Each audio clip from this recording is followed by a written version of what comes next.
Hello, writers. Hello, friends. Here's a question for you. When you write, do you feel detached from the words you put on the page, as if it's a purely intellectual pursuit? Or do you feel an emotional connection to what you're writing? Or do you get completely caught up in the flow and forget yourself altogether? Maybe your answer is different depending on what you're writing and how well the writing session goes that day. But these kinds of questions interest me, and I wonder, do you feel there's something deeper that drives us to write in the first place? During our writing time today, maybe you'll want to look at what's going on under the surface. This is a chance to build a writing practice, to get some words on the page, and to check in with your creativity. This is Writerly Mindfulness. I'm Amanda Corbin from Milestone Art Collective, and I'll be here every week as part of my practice to share 3 things. An entry point for getting words on the page, a simple mindfulness technique to help us settle in, and 10 minutes of writing time. The entry point is a prompt, an example, a concept, or something to get us thinking and hopefully inspired. The mindfulness technique is a simple exercise to invite calm and stillness so our creativity can flow. Don't worry if you've never meditated before. It won't be anything complicated. And the 10 minutes of writing time is an attempt to dip into that flow state where we forget ourselves and lose track of time and space, completely caught up in the process of getting words on the page. I like stream of consciousness style free writing, where you keep your pen moving, just getting it all out, because you know you can always come back and edit later.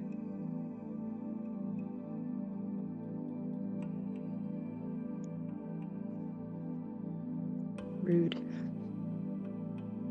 For today's entry point, I'm proposing we look at an emotion, both what's on the surface level and what's beneath it. It might be helpful to look at a feelings chart or wheel. If you have kids, you might have seen something like this in their social emotional curriculum. I've printed out a feelings wheel that I keep in my notebook and refer to sometimes before I write. There are different versions, but at the center of the wheel you often find happiness, sadness, anger, fear, and disgust. Interestingly enough, those are also the feelings personified in the Pixar movie Inside Out. Some wheels also include bad and surprised at the center of them as well. Then, connected to that inner circle is another circle with similar but more specific feelings, and a third outer circle has the most intense feelings. For example, angry is connected to frustrated, and then on the outermost circle is infuriated. From happy, there is optimistic, and then you find inspired at the third circle. So you might be thinking, naming emotions is all well and good. What does that have to do with writing? Well, for one thing, everything from a sex scene to a car chase is more intense if the reader knows what the emotion is behind it. What's at stake for the character? What does it mean to them? And what are their feelings about it? For another, nothing happens in a vacuum. Whatever plot point, character, or situation we write about involves feelings and thoughts and sometimes actions that are connected to those feelings. With whatever you're writing today, I'm challenging you to connect to the deeper feeling underneath the surface level ones. What are the emotional stakes? If you're journaling, it might be helpful to state feelings outright. But if it's another genre, you might want to go beyond lines like, I was sad. To do that, start with, what's the situation you're writing about? Set the scene. From there, what thoughts do you or the character have?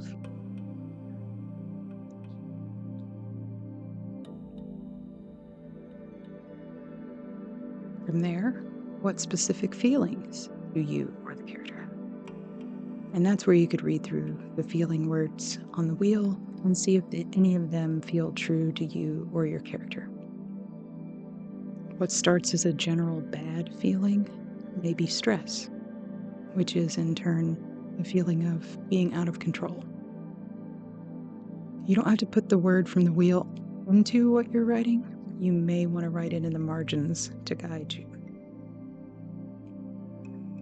From there, what physical sensations does this feeling create? Is there tension in the shoulders, butterflies in the stomach, maybe something unexpected and less cliche? Then, what action does it bring about? Depending on what you're writing, it could be anything from crying to fleeing the scene of a crime. And it's possible the intensity of the action will correlate with the intensity of the emotion. Or there might be some tension if there's a dissonance between the feeling and the ultimate action because they don't line up. And then one final thing to consider.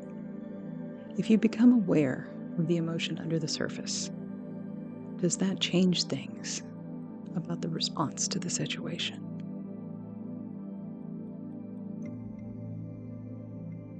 For today's mindfulness technique, I know I said it wouldn't be complicated, and it's not, but it is a little different than previous ones I've shared. For today's mindfulness technique, I'm inviting you to practice detached awareness. To start, settle in however you like, getting comfortable in your seat, feeling your feet on the floor. Try taking a deep breath and exhaling fully. Then bring your attention to the bodily sensations you're experiencing right now. Maybe you're cold, or maybe you're nice and cozy. Maybe you're tired. Just notice the physical.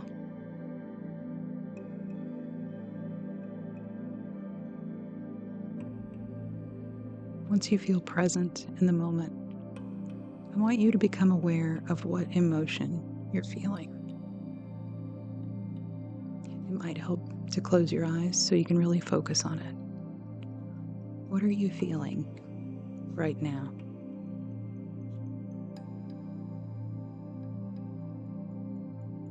Maybe there's some residual emotion from whatever you were doing earlier. Maybe you're feeling optimistic and looking forward to writing today. Maybe you're bored and impatient with this and want to get on with it. Whatever it is, just tune in to what you're feeling. It's okay if you can't name it. Bring your attention to it.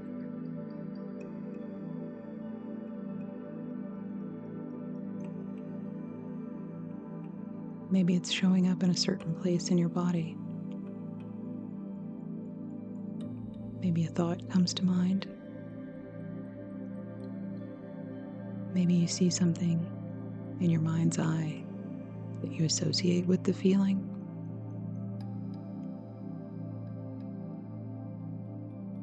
If not, that's okay. We're simply bringing our awareness to what we're feeling, however it comes up for us.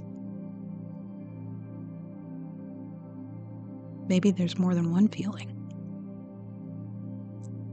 For example, I'm feeling optimistic about writing today and hopeful. But in the background, there is a feeling of uncertainty, that makes me kind of nervous, that asks, am I doing the right thing? Am I going to fail? Can I get it right? Things like that. But once you have a sense of what you're feeling, ask, who is aware of that feeling? Notice that this part of you, this detached observer who's aware of your feeling, is not swept up by it. Your awareness of sadness is not sad. Your awareness of anxiety is not anxious. Notice how this higher self remains neutral, how it remains steady while your emotions crest and fall and recede like waves on the beach. Notice how there's space within you to hold whatever emotion comes over you, simply by bringing your awareness to it. Hopefully you're feeling calm and settled in, and we can start our 10 minutes with whatever emotion you want to observe in your writing today.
What physical sensation comes up in connection to the emotion you're writing about?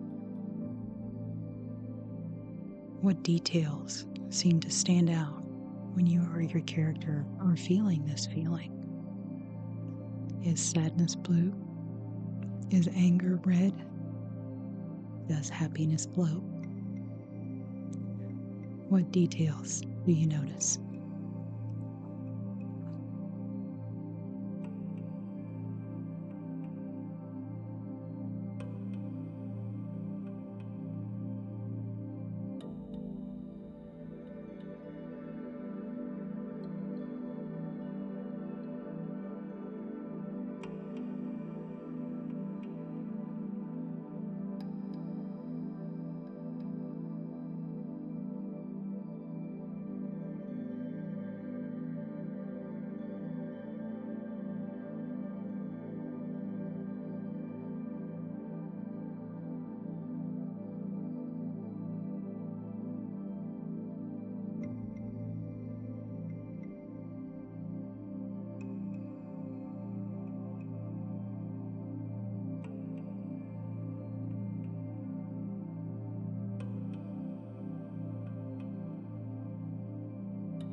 We often resist feelings we don't like and make judgments about emotions that are deemed negative. What thoughts are connected to the emotion in the situation you're writing about?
What action takes place because of the emotions connected to the situation you're writing about?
Few more minutes. Have you been able to move beyond the surface? What do you discover when you plumb the depths?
And that's 10 minutes.